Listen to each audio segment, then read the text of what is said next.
Hello and welcome to the latest episode of the Low Budget Review Show. I am your host, Eric Smith, and today I'm talking about Last Night of Freedom by Dan Howarth or Howarth. Not sure how you pronounce his last name. This is from Northern Republic, is the publisher. I really dig that cover. One weekend, one hunt, one survivor. I dig the back cover too. There's nothing fancy about it. I don't know, just the font and the colors, it works for me. And I'm going to go ahead and read the back cover copy so I can't be accused of spoilers. It's the book. On a stag party in a remote part of the Lake District, four old university friends are dragged into a bizarre local ritual, immersed in a fight for their lives. Only one of them is guaranteed to make it home. 15 years after graduation, four old university friends get together to celebrate Luke's Stag Party, tucked away in a remote village in the Lake District. They expect a weekend of real ale, log fires, and gentle hikes, but a stag party of locals have other ideas. Unwillingly drawn into one-upsmanship and animosity, the four friends find themselves being hunted across unfamiliar ground in a game of deadly consequences. Excuse me. With only one of them guaranteed to survive. Old wounds and past resentments threaten to tear them apart as much as their pursuers. Can the four friends unite to fight back, or will they fall, divided and broken? One weekend, one hunt, one survivor. There's your nutshell. Excuse me, I don't know what's going on with my throat. But there's your nutshell. For the too long didn't watch, folks, I gave this 5 out of 5 stars. I absolutely loved this story. It is told from the perspective, mostly, of the four friends. Luke, the stag, Connor is best man, and then Jay and Ethan, they're mates from university. And this is a very British book right off the bat. Fortunately, I suppose, I watch a lot of like British panel shows, and I've watched my fair share, I suppose, of British television, so I wasn't completely lost. It might take the average non-geeky British TV watching person a little bit to get into some of the terminology and things, and I will say, the very first sentence has one of my favorite slang terms, which is bell end. I don't know why. Love the term bell end. First heard it on 8 out of 10 Cats Does Countdown, one of those British panel shows.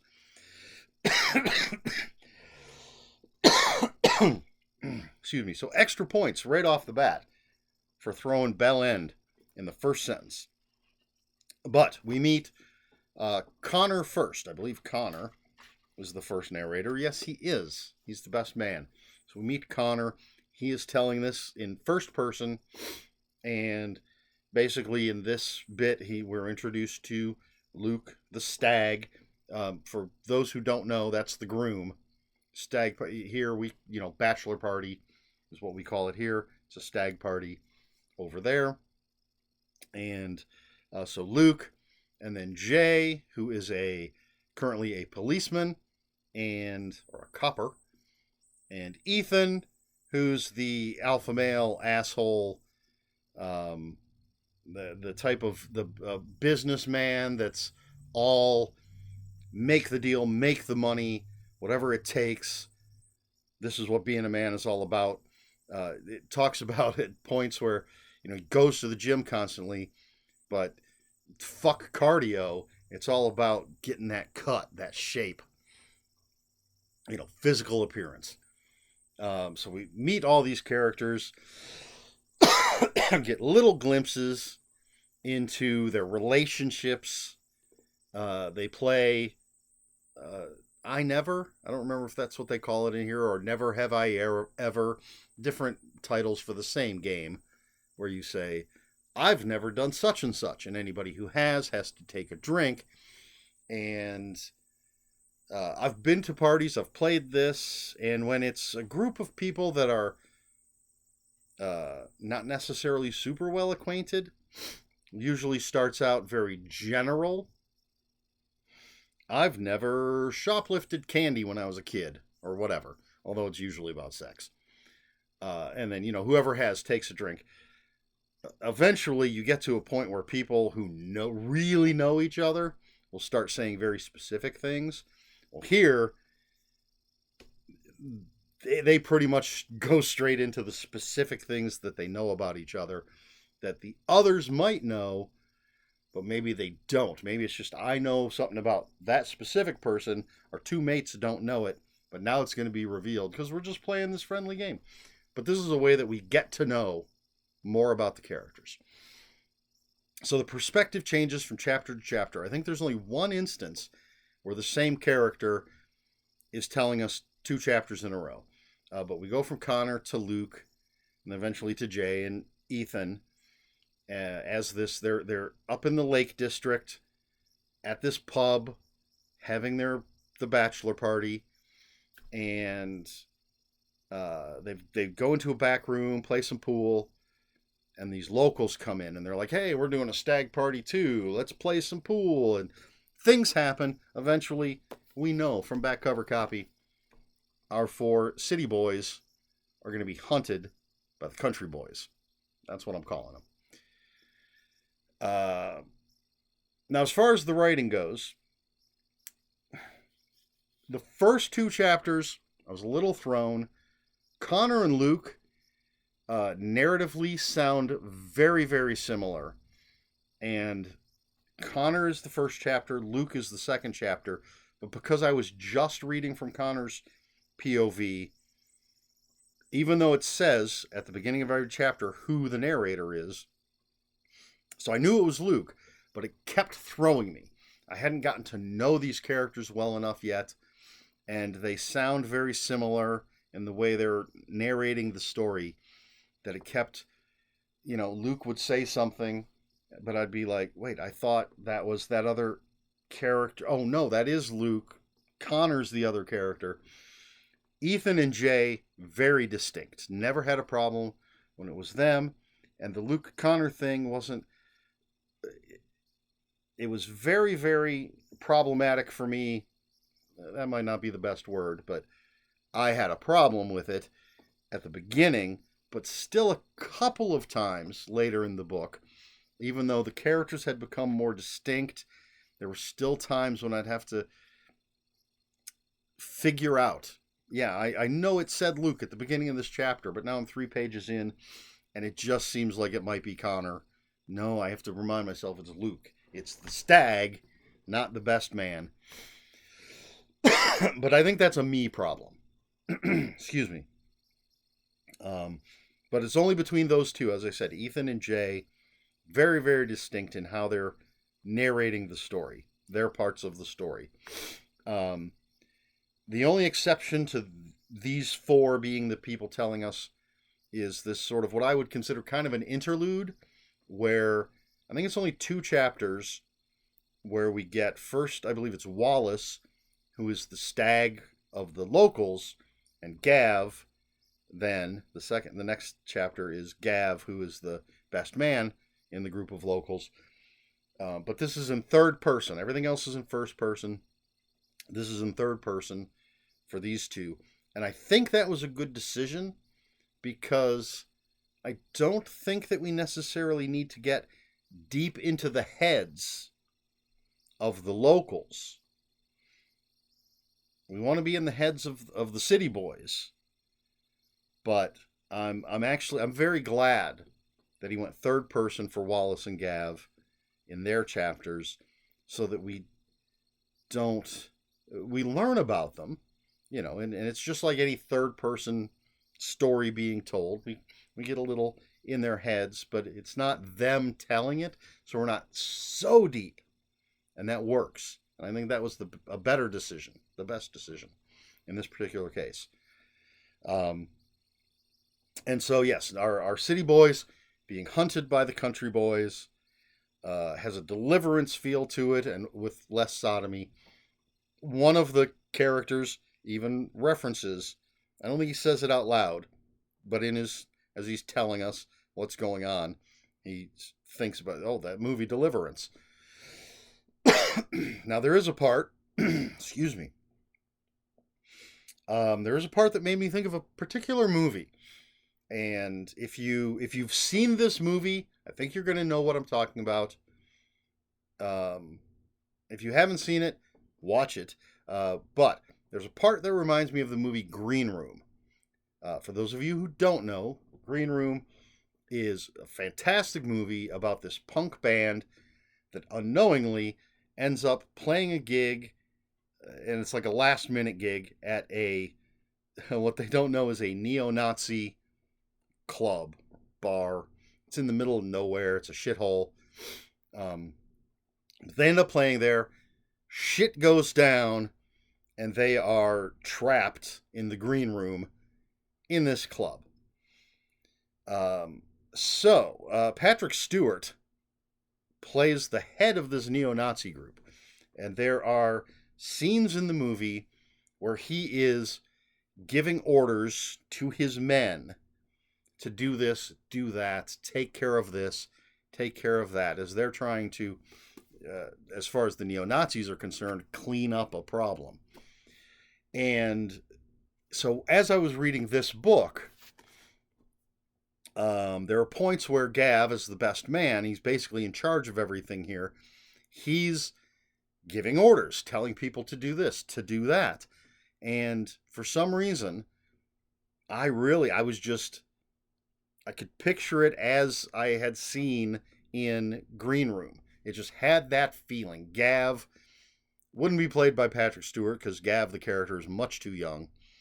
But the way he was barking orders, telling people what to do, taking control of the situation, gave me that exact same feeling as what Patrick Stewart was doing in Green Room. Again, I think if you've seen Green Room, you'll know what I'm talking about.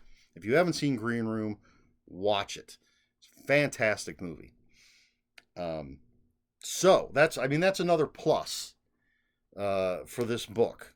If you can evoke memories of a fantastic movie, you're doing something right. So very interesting characters, twists and turns. Can I talk about this? Is it a spoiler? I expected certain things to happen with certain characters that didn't actually happen, which was a surprise. I think one of the problems with reading as much as I do is you start to expect certain things. And quite often that it turns out to be the case. You know, you've read so many stories that when you're reading a new one, you can sort of see, often enough, see where it's going. It's not necessarily a bad thing, but it's nice when you think you see where it's going and that's not the case at all. And I'm not talking about like a major twist. Oh my God, that character was dead the entire time. But just regular things where you're like, oh, well, this is obviously going to lead to this, or this is obviously going to happen, and then it doesn't. And that's the case with some of the things that happen in this book. There were certain, not necessarily tropes, just certain things that I assumed would be happening because of storytelling. And I was pleasantly surprised when these things did not happen. Really, really trying to avoid spoilers here, as always. But, yes, so, fantastic story, well-paced, great characters, interesting characters. The good guys are interesting, the bad guys are interesting. Sometimes you don't know who the good guys are and who the bad guys are. It does say, old wounds and past resentments threaten to tear them apart as much as their pursuers, and that is certainly the case. We get, I don't want to say spoon-fed, but it is sort of spread out over the course of the story. as they're getting colder, as they're getting more hungry, as they're getting more tired. They're basically not able to necessarily keep certain things inside, and so these, again, past resentments, certain things popping out of their mouths, making the situation worse. Excuse me. But such a well-told story, such an interesting story, such a tragic story, and I highly, highly recommend it. 5 out of 5 stars for Last Night of Freedom by Dan Howarth, or Howarth. Mary, sorry, I was about to mention the author of the book that I just reviewed moments ago, recorded for, and that's not the person I wanted to talk about. Kaylee Dobbs of Happy Goat Horror has been raving about this book for quite some time, and I finally jumped on it. Well worth it. And she talked about how she would like to see something else in this world, and not necessarily a sequel, but perhaps a prequel. And I completely agree. I don't know what she has in mind prequel wise, because the author could just do a hunt from before the events of this book. There are, tiny references. People might mention, some of the country boys might mention, oh, remember when so-and-so had their stag party and what happened there? And he could easily tell that story. I think I would be interested in the first stag party. I don't mean like literally the first stag party that was ever held in the world. The first stag party in this town. How did this tradition start? And what was it like the first time they did it? It's at this point, not a perfect machine, but a pretty well-oiled machine. But what was it like that first time? Sort of like how the Purge series did the first Purge as a prequel, which I still haven't watched yet. I've watched the first three Purge movies, and I enjoy them well enough. I think I have all the other Purge movies. I just haven't watched them. But that's the thing that I would be interested in, is what was the first one like? Why did they decide to start this tradition? And how did they set up the rules? And how did it go that first time? Not saying I wouldn't want to try and pressure an author into writing anything they don't want to write. Just saying I'm here for it. But there you go. All right, question for the video, for the married folks, I guess. Or, I guess, best men, people that know married folks. Bachelor parties. Have you had a bachelor party? Have you been to a bachelor party? What did you think? Was it worth your time and money? As for me, I've never been to one. I was best man at a wedding, at an ex-girlfriend's wedding. But we didn't have a bachelor party or anything. And I've never been to one. And I don't know that I'd be interested in going, unless it was like the bachelor party, Adam Scott, whatever his name was on Parks and Recreation. I don't remember his name. I love that show. His bachelor party was playing Catan. I don't know that I'd necessarily want to play that board game, but a nice, quiet, maybe board game bachelor party. I do not drink alcohol, and I'm not interested in hanging out with a bunch of drunks, because I think that's what you do. Drinking, I got nothing against drinking, but when you're getting stupid drunk, I have no interest in it. So the stereotypical bachelor party does not interest me at all. What about you? What are your bachelor party stories? Let me know in the comments below. If you have any comments, questions, or corrections, please put those in the comments below.